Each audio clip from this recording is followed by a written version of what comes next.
প্রতিদিন ঘুমানোর সময় তওবা করে ঘুমাও। পারবেন? হাত দুটো উঠে ঘুমায় যান, উঁচু করতে হবে না, জায়নামাজ লাগবে না।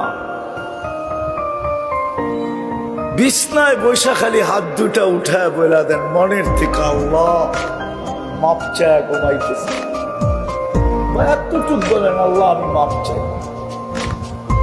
হায় হায় হায়, আমাদের আল্লাহ তো ওই আল্লাহ, দুনিয়ার মানুষ প্রতিশোধে অভ্যস্ত।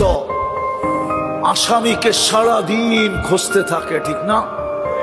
কেন? হ্যান্ডকাপ পড়াবে, বেড়ি পড়াবে, ডান্ডা বেড়ি পড়াবে, জেল জরিমানা হবে, দরকার হইলে ফাঁসিতে ঝুলায় দিবে, ঠিক না?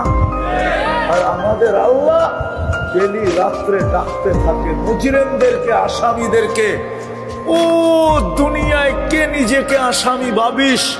আমি চলে আসছি প্রথম আকাশে, হাত উঠাইতে দেরি, আমি মাফ করতে দেরি করব না। আল্লাহ তো আসামিকে ডাইকা ডাইকা মাফ করেন। পারবেন করতে? হ্যাঁ, কে কে অঙ্গীকার করতে পারেন ওয়াদা যে আমি আজকের থেকে আর ভুলবো না, ডেলি ঘুমানোর সময় আমি মাপ চাই ঘুমাবো? পাক্কা?